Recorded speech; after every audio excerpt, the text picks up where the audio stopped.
Hello, Bevan Bird here, and today we're going to connect on a soul-to-soul level with a special high vibrational musical guest. Our guest today is a throat singer and a sound healer and a multi-instrumentalist, a musical visionary, composer, and recording artist with over three decades of experience as a performer and a multidisciplinary healing arts practitioner. Matthew Kocel, welcome. Thank you, Bevan. Thank Thank you you. for having me. But there's a bit more. He says that music can open the heart to experience ourselves beyond the body and the five senses, beyond the confines of time and space. I've definitely experienced that with sound healings myself. And with his throat singing, overtone chant, and natural voice, Matthew has tapped into a universal stream of music that feels deeply familiar yet new at the same time. And he will have a wonderful gift for you listening. So be sure to listen to the end to receive it. Well, welcome. I'm excited to talk with you today, Matthew. Thank you, Bevan. And also a shout out to Gala Marino with Arenda Events for introducing us. Much Thank you, appreciated. Gala. Yeah. So, first of all, how does sound healing work? Well, sound healing is the current term that's being used for this phenomenon. And really, it's not a new age fad. This is something that human beings have been doing throughout time. Regardless of our whatever ancestral lineage we have, if we travel down the DNA trail far enough, you'll find at some point our ancestors were sitting or even dancing around the fire, singing and chanting and going into altered states of consciousness. And the medicine people would use sound and music to help us to heal our bodies and to open our awareness and to the consciousness of nature, to make that connection with nature and actually open up to the spiritual realm. And then as we began to build temples, we brought sacred chant and music into the temples. And so at some levels of, there was an understanding that everything in the physical universe is vibration, is composed of vibration or sound. And this was encoded into the creation myths, where you'll see the god or goddess or the deity speaks, chants, or sings the world or the universe into existence. And personally, when I was growing up here in North America, my family was, kind of middle of the road. We went to church every Sunday, but it was there in the Bible too. It says, in the beginning was the Word. In the beginning was the Word. And God said, let there be light. So it shows that sound brings forth light itself. And, our Western culture, we looked at this as metaphor for a long time. But then our technology finally caught up to what the ancients knew. And when we were searching for the smallest building blocks of matter, when we were searching for atoms and trying to finally look at them, and when we could finally see them, we found that they're mostly nothing, empty space. And within that void, though, are vibrating fields of magnetic and electric energy, which harmonize to form atoms, cells, molecules, bodies, and planets. And when you draw your awareness out from that microcosm to the macrocosm, we see the great heavenly bodies are all in a state of constant movement. The planets spinning on their axes, spinning around the stars, and the stars spinning around black holes in the centers of the galaxies. And the galaxies themselves hurtling through space at rates of speed we can't fathom. So literally everything in the physical universe is vibration. And it just stands to reason that with sound and music, when applied in a certain way or with an intention, it will provide a doorway or a portal for us to remember or re-experience that connection, that we are part of this whole universe, and it is part of us, and we are intertwined. And, there may be many people listening today that already have this understanding, but it's a different thing when you experience it as a feeling. When you have that feeling experience, it's kind of a game changer. And so when you feel yourself existing, beyond the boundaries of your skin and beyond time and space, it's truly a game changer. And shift can happen at any level, whether it's physical, emotional, mental, spiritual. I've been blessed to bear witness to that. So it's kind of how it works. Absolutely. I love that, like the cosmic dance of the universe. Everything is spinning and vibrating. Yeah. And I felt that in the Vancouver area. There was a couple of things I've experienced that, like a deep feeling of relaxation and bliss. One was under the piano. The man Nice. improvises piano music for you, and you're under it, and the vibrations go through you. It's amazing. And another I've one. done that. Oh, great. Yeah. I think Patrick Bernard, I think his name is, performed and did a sound healing too. It was in like a church downtown. Beautiful. How did you get into doing this? Like, what was your journey into being a sound healer? Yeah, I played different instruments when I was growing up, starting with piano when I was in about first or second grade. And then I took up trumpet a little bit later in my early teens, and then switched to guitar when I was in high school. And I just loved the feeling of live music when it was being performed, particularly guitar music and singing. And of course, I was a little rocker. I came of age in the 70s, and that music made a huge impact on me. In fact, I think music was kind of a lifeline for me in the struggling times of my youth, where I was feeling completely disconnected from my own family and from all the authority structures and typical role models. I just felt quite alienated as a young person, and music gave me a glimpse of a greater reality. There's certain types of music that really touched my heart and opened my awareness. So I wanted to reproduce that and give that to people as well. And so my path, I studied music in university for 2 years after graduating from high school. And then during that time, I switched from guitar to bass as my main instrument. Well, after 2 years, I had an experience while commuting to school with a friend. I was really into Jimi Hendrix at the time, and I was reading his biography. And my friend, unbeknownst to me, put a tape in the deck, and I was in the book. I was just reading along, and there were lyrics to one of Jimmy's songs. Well, the moment my eyes fell on the lyrics, Jimmy was singing on the stereo the very lyrics that I was reading in perfect timing. So I thought that was a sign from Jimmy or God or the universe or something, and I was all in at that point. Quit school after 2 years and moved to the big city to join a rock band. And I was in Colorado at the time, so the big city was Denver. And music scene was not really thriving at that point. I played for a couple of years in cover bands, and there was some excitement to being able to survive and support myself by playing music, but the thrill wore off, and it didn't feel like it was getting any closer to my goals. So I gave that up and started just forming original music projects. And what goals did you have back then? Well, at that point in music history, you had to get signed by a record label, and that was your ticket to getting music to the masses. And so, without much of a plan, that's what I was going for. And the main thing was like, okay, we have to create good music, and somehow we'll just get out there and perform, and we'll get seen, and magic will happen. And the music happened, magic not so much.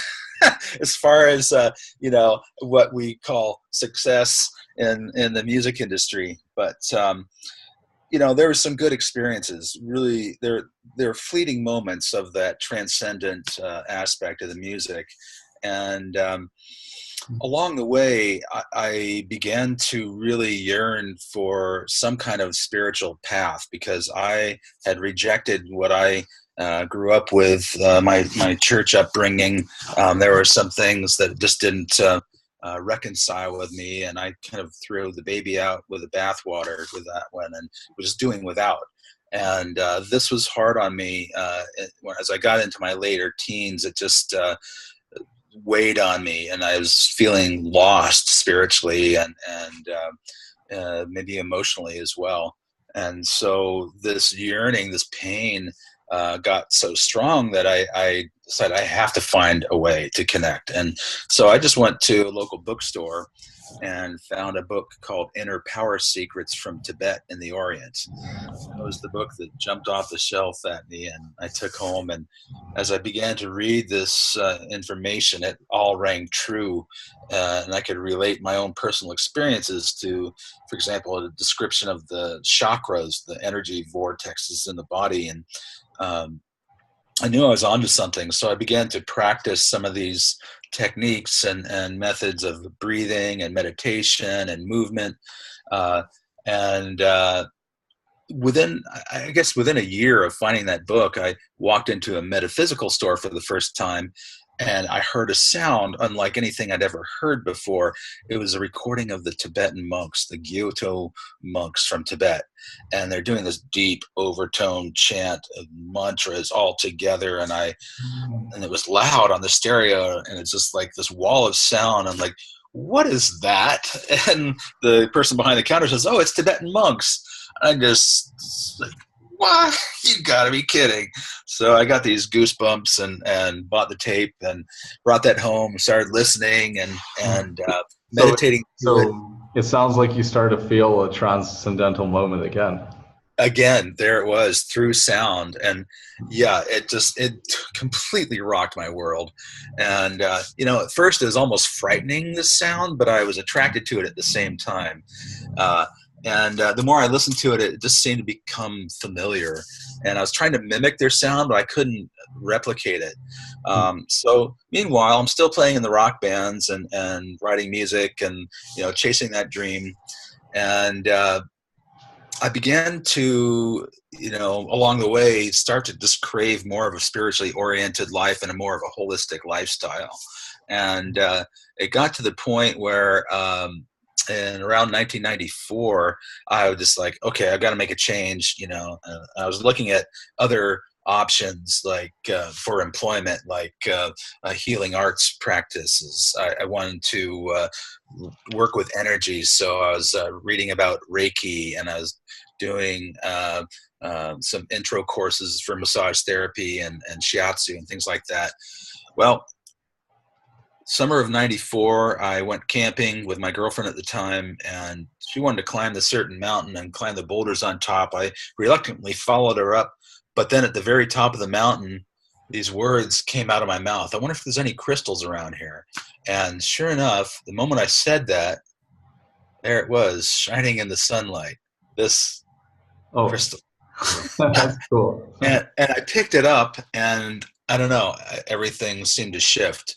And sure enough, when I went back to work the following week, I was immediately laid off. And my epic band at the time, which was named Critical Mass, kind of ironically, we recorded a demo that very week, and then we broke up 2 months later. So everything that I had, going on just fell away. Did the relationship with your girlfriend too? Eventually, yeah. That lasted about 2 years. All right. And so as everything fell away, then I was just left with my dream. And so I gave up on music at that point. I stopped playing my bass, and I just put it away. And I had a guitar, but I just hardly touched that.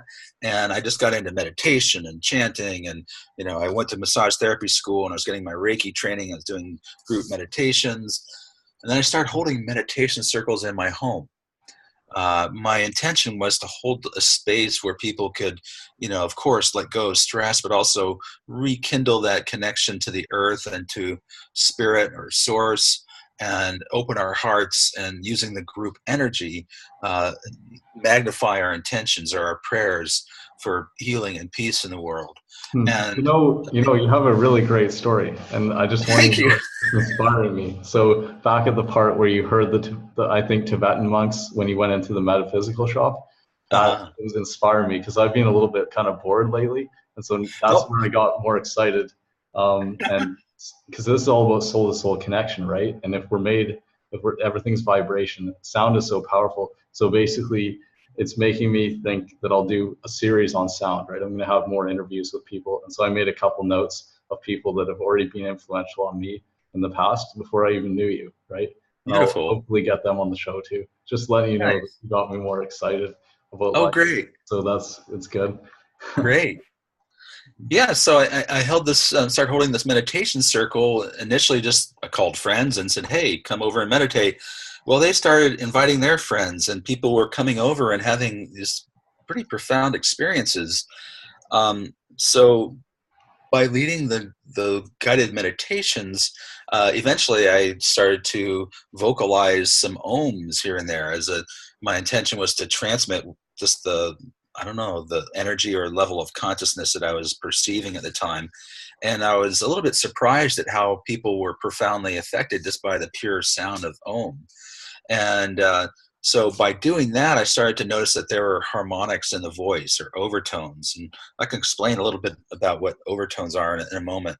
But through that through giving up music and then embarking on a new mission, that's how the sound and music came back to me. And after 2 years of leading the guided meditations, I was able to finally reproduce that deep Tibetan style overtone chant, which was so earth shattering to me, years before. It was actually 10 years after I first heard it that it finally came through. Uh, and I guess back to the sound healing and that subject, and the subject of overtones and harmonics, these are actually interchangeable terms. And it's best described, I think, if you use the analogy of a stringed instrument. If you pluck a single string on a guitar or a harp, we perceive the note that the string is tuned to. That's our first impression. But that wave pattern of vibration that's coming off of the string, it doubles in frequency and then doubles again and again and again into infinity. And those multiplications of the frequency of the vibrational wave coming off the string, those are harmonics or overtones. Again, interchangeable terms. Oh, are And they so these like are quieter? they're quieter usually, and but they do color the sound. So the harmonic profile is how we can distinguish between different instruments playing the same note. For example, you can tell a difference between a clarinet and a trombone playing the same note because of the way they present the harmonics.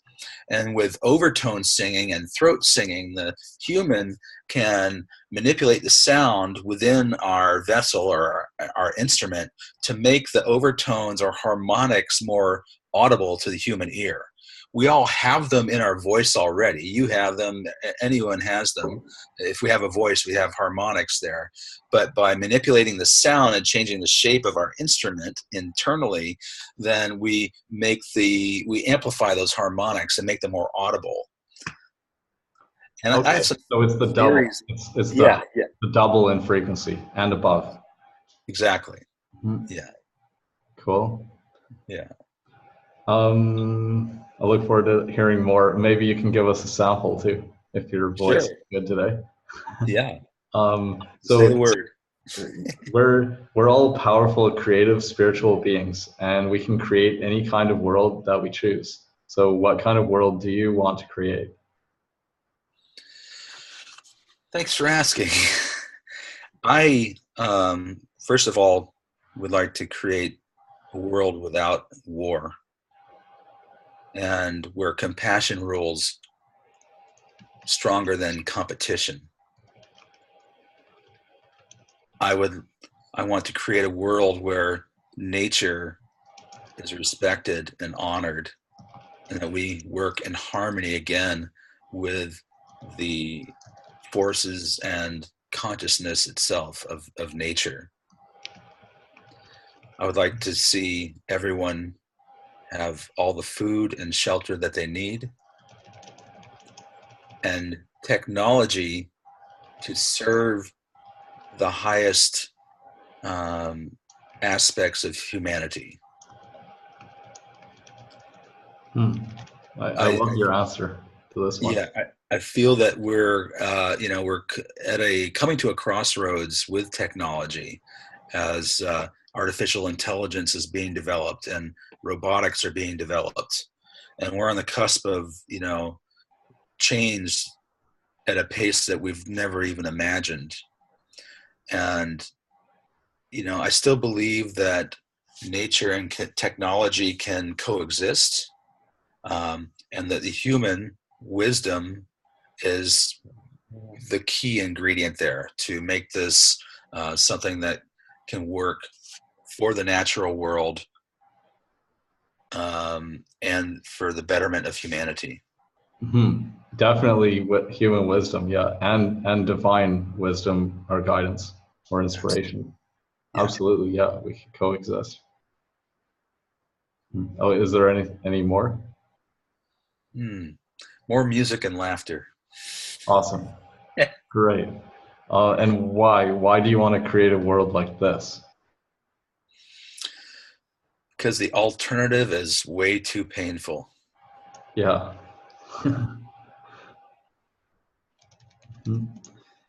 Okay. And also, what is your sacred mission? I feel my mission is to give people this direct experience of the interconnection of life, through my music, the music that comes through me. I try not to call it mine, and the sound that comes through me. I've seen that it does have this effect. It provides the space where people can have their own realizations and remembering of this interconnection of all life and all things. And so that's what I'm Awesome. setting out to do. I love it. It's very inspiring. Would you like to give us a sample of it here? Sure. And also, just thought I'd mention that both of my albums my current albums are available to listen to on my website, omshaman.com. But I'll do a little raw sample here. Hopefully the computer can pick up the frequencies. I'll start Okay. out with a deeper style of throat singing.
And here's more of a European style of overtone singing.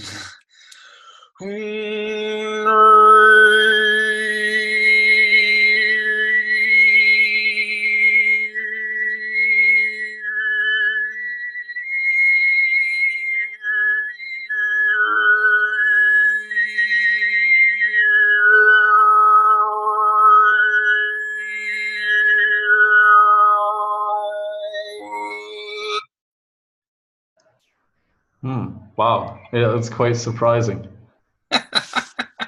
I think it was picking up something. Oh, That's good. hmm. Yeah, I felt something too on the first example, the first Nice. sample. Hmm. What did you feel? Just vibrations through my head, through my brain, just tingles and stuff.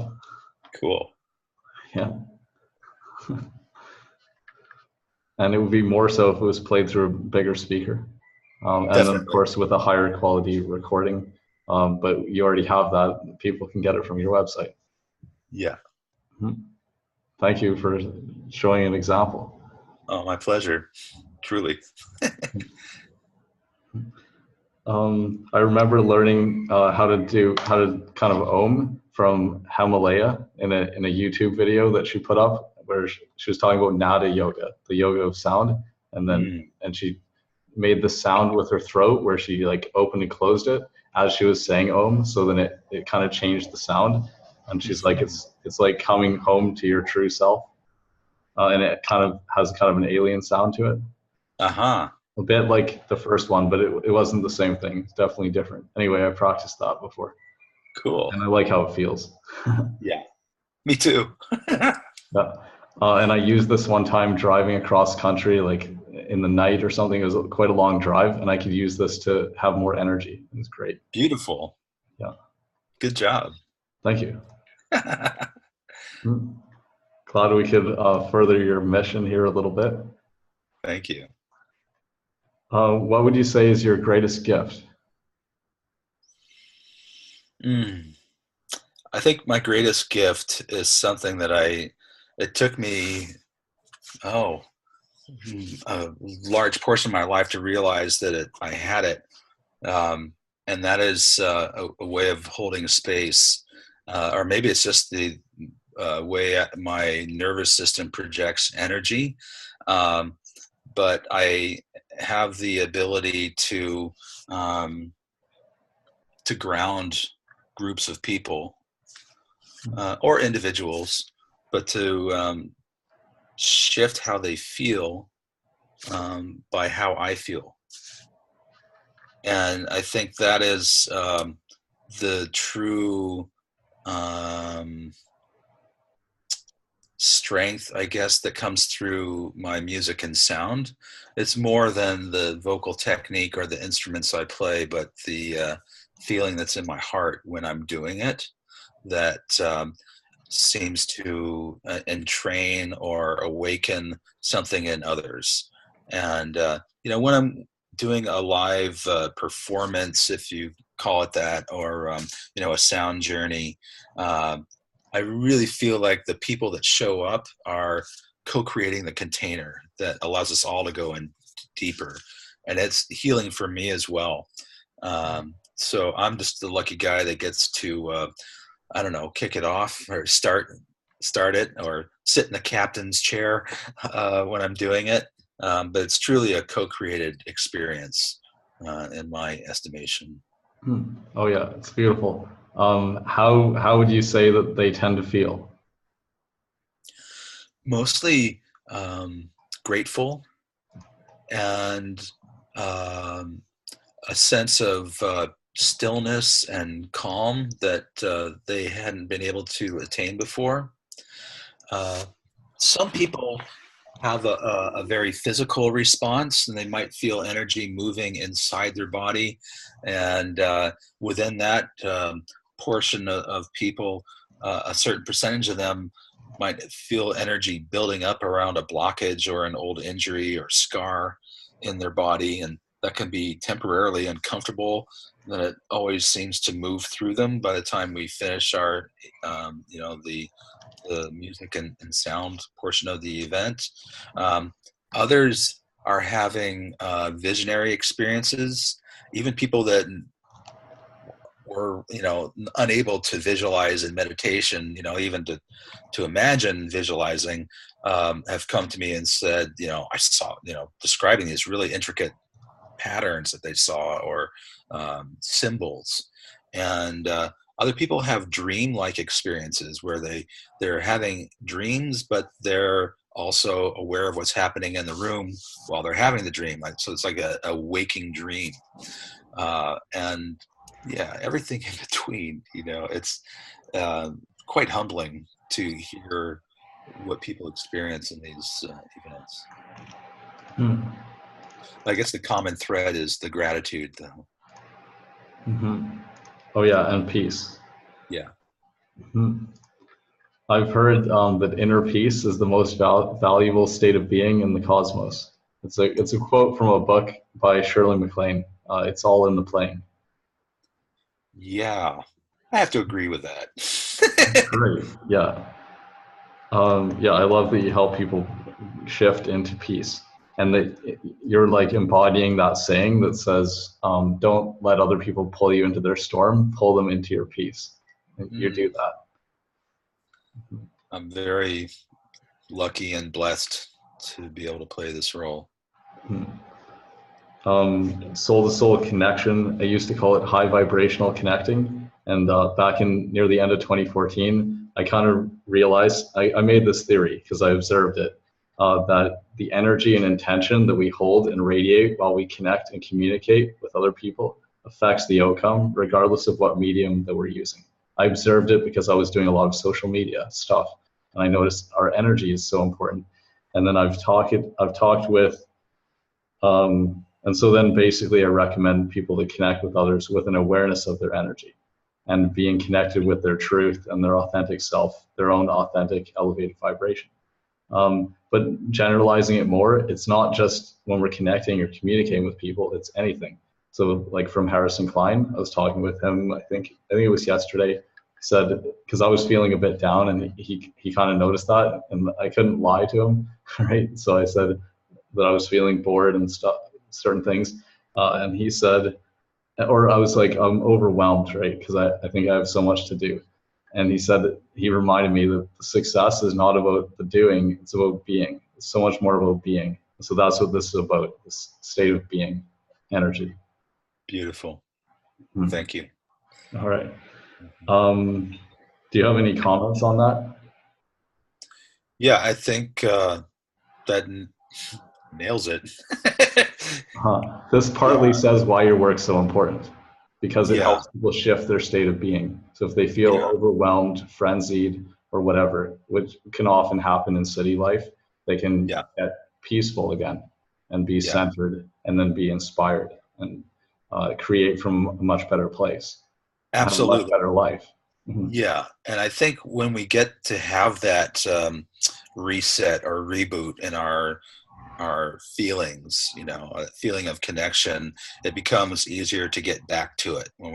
It's like, oh, going to a place that we knew existed, and we didn't know how to get there. Well, once you get there, you can usually find your way back a little bit easier the next time. And the more you do it, the easier it becomes. It's like we leave markers on the trail, maybe breadcrumbs at first, and then signposts. And, then we make a nice clear trail to get to that part of ourselves that knows that everything's okay, regardless of what is happening on the outside.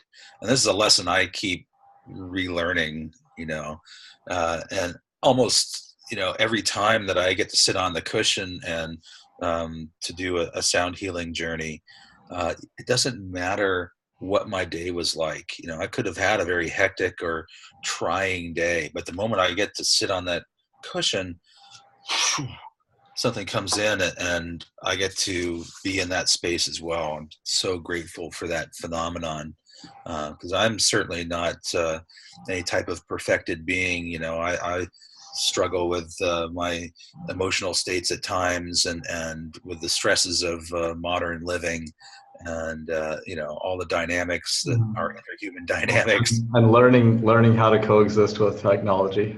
Yeah, learning how to We're all coexist doing. with technology. Yeah, yeah, totally. Yeah, I feel like I'm a tourist in the digital age. Mhm. Working with I've recently become a digital nomad, and that's why I get to be here. It's great. But yeah, I'm learning at it. I'm learning it. I'm just like a new hand at it. beautiful. Mm. I picked up this flower while I was out taking a little break, being in nature before we did the interview. So first I got it ready with my questions and things in your bio, and then I took a little break because it's important what energy we bring to something. So I didn't want to be all, just having sat here for a long time before it. And I picked this. Oh, I didn't pick the flower, right? Because it already had fallen off. But there's a tree, and that's pretty cool. It's at Mauna Kea or Casa Pacifica. It has lots of great flowers there and plants. Beautiful. This reminds me of Hawaii and Shama Kona, who I actually interviewed very recently, just a few. Well, it was last week actually on Wednesday. But yeah, this reminds me of her, and it has a good smell too. That's gorgeous. So I have it here on my desk. Just Nice. thought I'd show you some of the beauty of nature Thank you. from here. Yeah. So about soul to soul connections, a soul to soul connection is like it's like a heart to heart connection where our higher selves meeting, like the Namaste attitude, light in me honors the light in you, and other things we could say about it. Have you had any experiences of a soul to soul connection? And then if so, could you share a story about that? Like, how did it feel? How did it change your life or someone else's life? Well, the first thing that comes up when you mention that is my connection with my parents who have both crossed over to the other side, to non-physical reality. And my father made his transition when I was 19 years old. And, it was, we had a hard time in our relationship, but particularly during my, from, 10 years old on. And fortunately, I was able to, express some love to him before he did transition. But as a young man in my early 20s, I was at times feeling a bit lost and just wishing I had my dad there to talk to. And one day, that feeling just grew in me so much. And I was working at a job that I didn't want to be at. And when I took my lunch break, I just went for a walk. And the moment I walked out the door, felt my father's presence there with me. And I wasn't seeing it with my physical eye, but I could definitely feel him and sense him with my inner eye. And it's like we had this nonverbal conversation that lasted the whole hour that I was on my lunch break. That completely, I felt loved. I felt him, I felt his support. I felt like somehow I was going to be okay. Even though I didn't know the answers at that moment, that I was going to be okay. And so I was so grateful for it. And then he started to show up in my dreams now and again.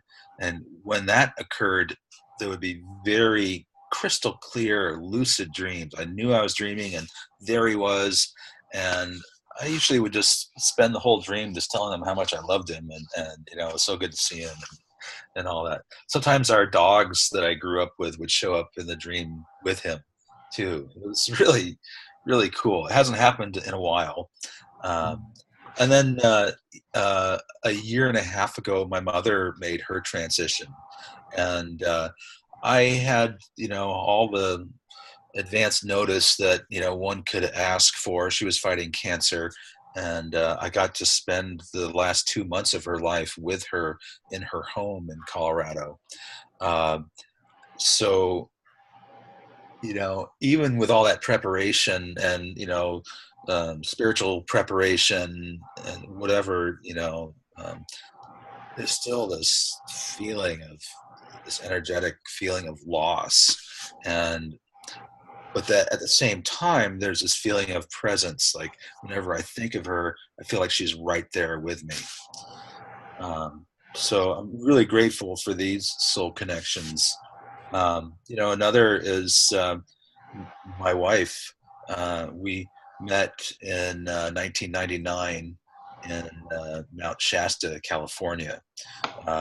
At the time, I was still living in Denver, Colorado. She is from Vancouver, and the moment we met, there was this instant connection, and it was different from anything I'd experienced before. And it's been a long journey. We had a long distance relationship for 4 years before we got married, and eventually I was able to move to Canada to be with her. And there's no way our relationship I don't think would have survived without such a deep soul-to-soul connection and understanding. And we still, it's a relationship, so there's always ups and downs and ins and outs, but I'm very grateful for that connection that has showed up in my life as well. Mhm. Oh yeah, those are beautiful stories. Thank you so much for sharing. Do you have this as well, or do people experience it in the sound healings? Yeah, in fact, that's been something I've been hearing a lot, especially lately, is that people saying that they just have a sense of connection to everyone else in the room when or after the sound journeys. So that's an answer to my prayers and wishes, to the universe. Mhm. That's awesome. Who has been most influential to you along your path or your journey?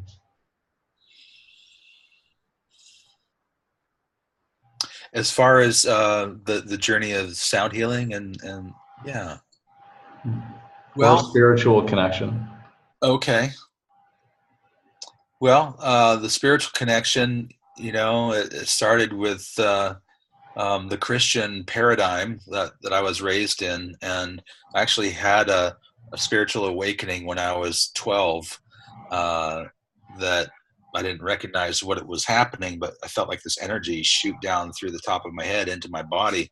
So, so it was in that context of the Christian presentation. So I have to say Jesus was a major influence there, and then Jimi Hendrix later on, because he shows up and starts singing to me through my friend's car stereo, while I'm reading the lyrics that he's singing in this book. And the Gyoto monks, who I heard singing and chanting that day in the metaphysical store. Various rock groups like Led Zeppelin and Yes. Yes was a huge influence on my connecting music to spirit.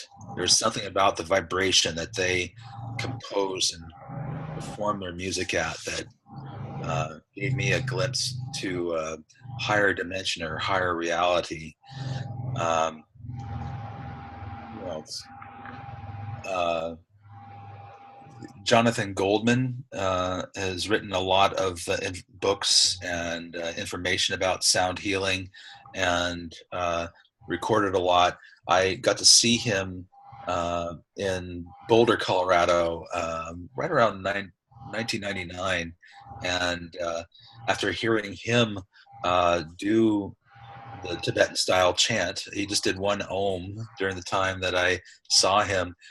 He said, some people get this after being around others who do it. And I knew that'll be me. And the next day I popped that deep sound, that deep overtone sound. And he didn't even teach the technique. He just did it and said, you might get it by being around someone who does it. Got it. So, Oh, great. yeah. Tom Kenyon is another sound healer that I really admire and have felt, validated or initiated by. Really have deep respect for his work.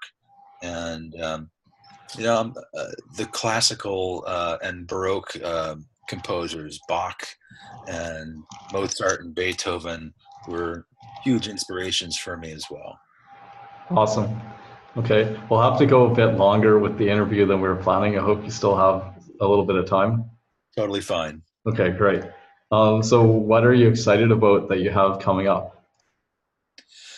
Well, I'm excited about getting this music out to, across the world, across the planet. And I really am feeling this in my bones. Like I have to show up and just do whatever I can to get this music to as many people as possible.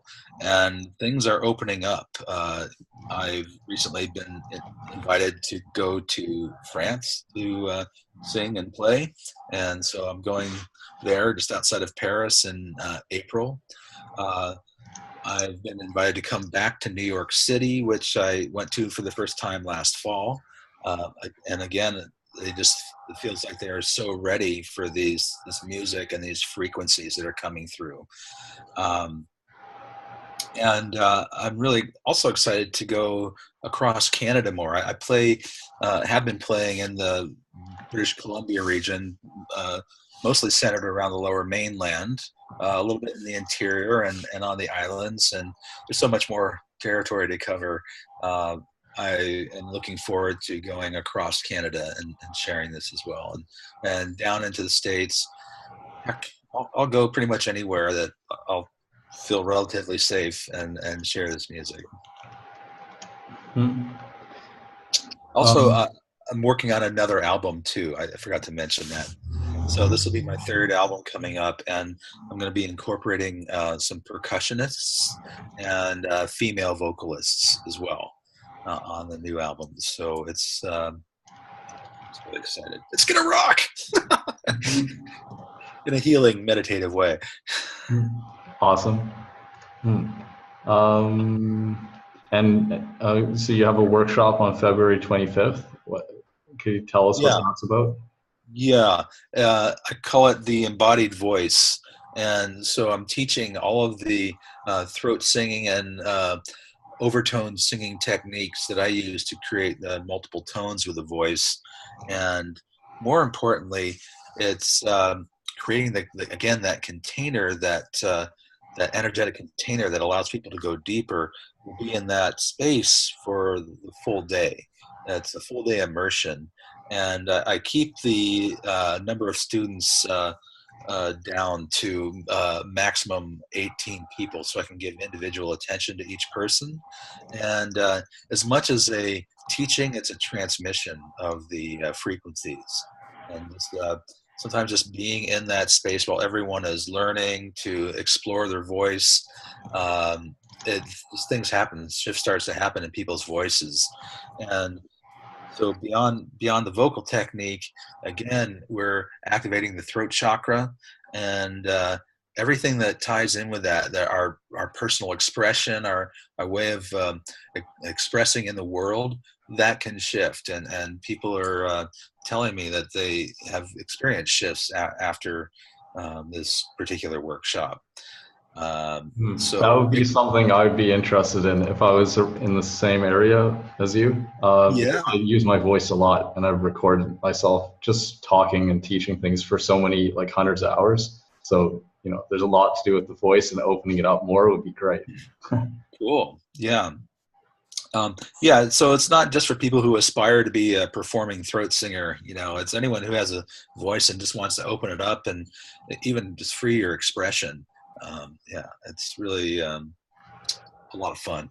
And also the Himalayan Salt Cave next Thursday in Yes. North Vancouver. Can you tell us Yeah. about that? Like, that's a cool place. Have you been there before?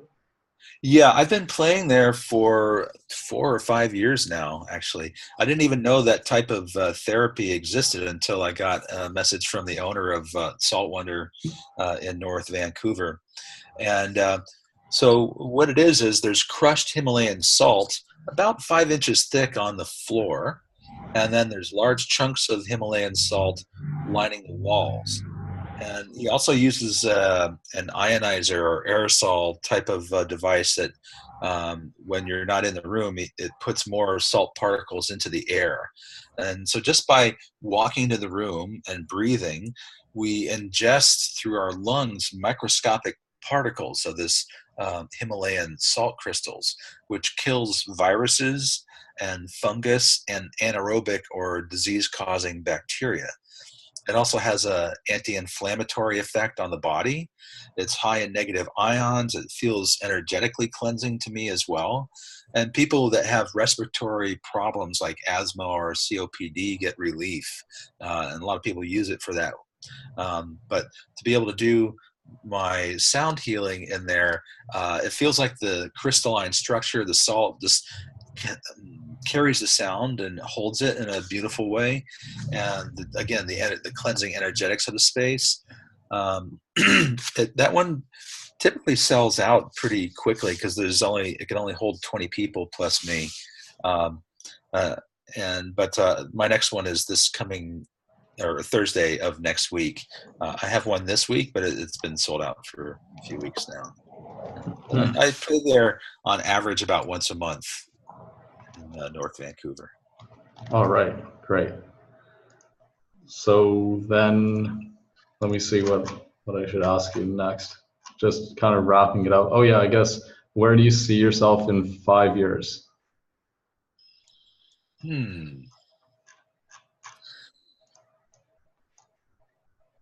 I see myself in a home on a plot of land with lots of trees and access to clean water, whether it's a lake or the ocean or a stream. And yeah, growing our own food, or at least some of our own food, and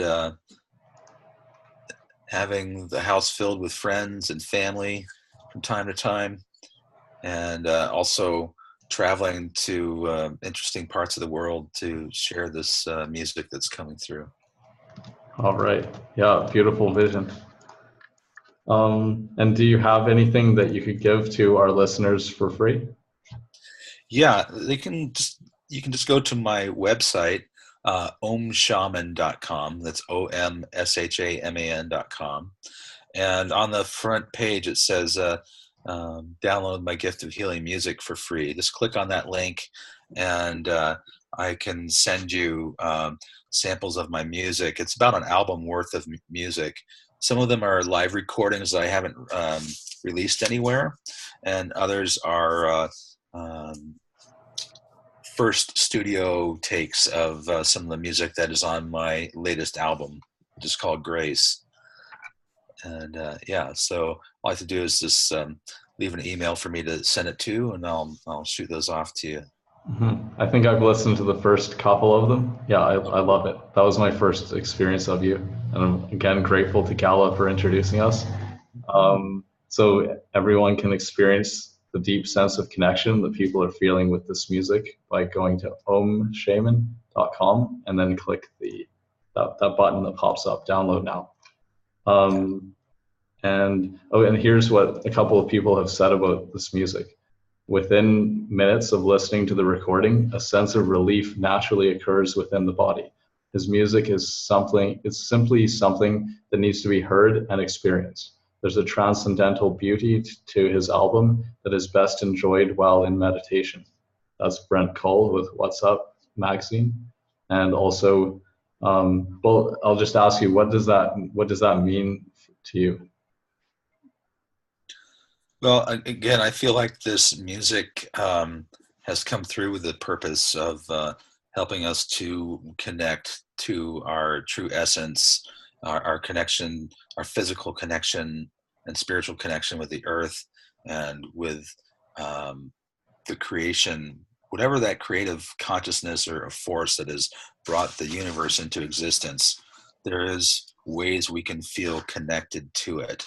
And the music and sound is an incredibly easy tool or vessel to use to get that sense of connection. Mm-hmm.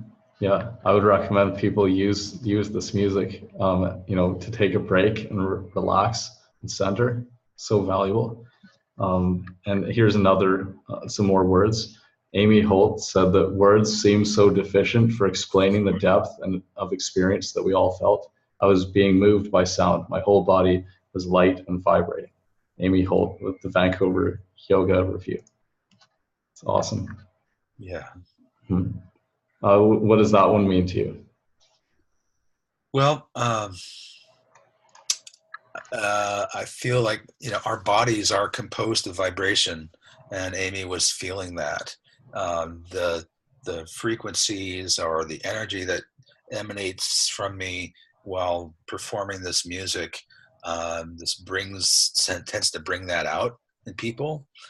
And I think here's another, from my perception, we exist within an infinite spectrum of frequency or vibration.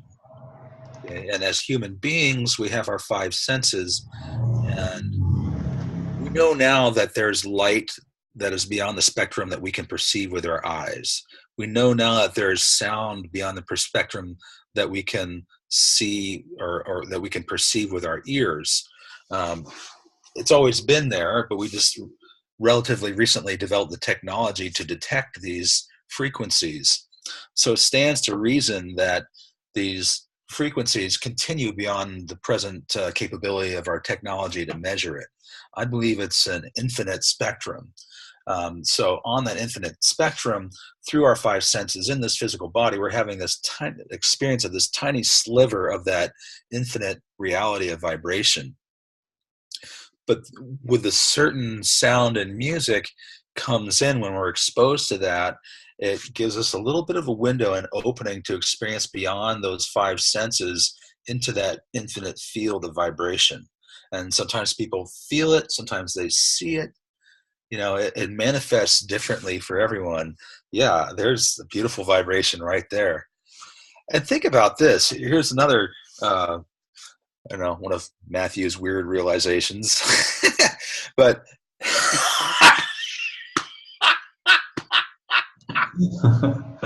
yeah, those guys are masters of vibration, the dolphins, right? Oh yeah, absolutely.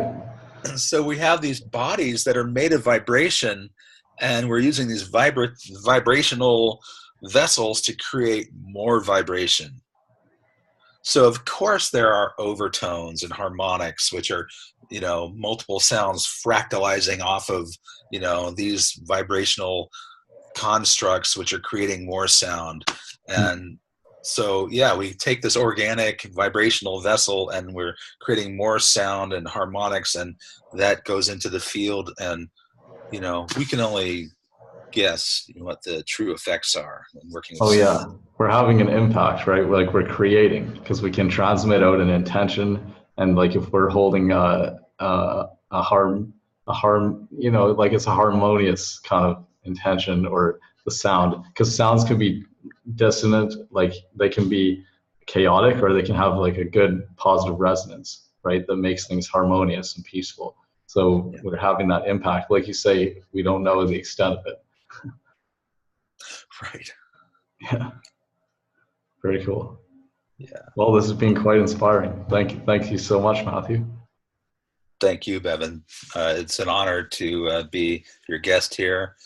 Thank you so much for the invitation, and I'd like to thank everyone who's listening, and deep gratitude to Gala Marino from Orenda Events for getting us connected, and for all the help that she's providing me to get my music out to the world. Oh yeah, absolutely. I second that. Yeah, I'd like to see your music get out there more too. Thank you. Thank you. Also, any last words? Like, I'd love to hear your main message for the world.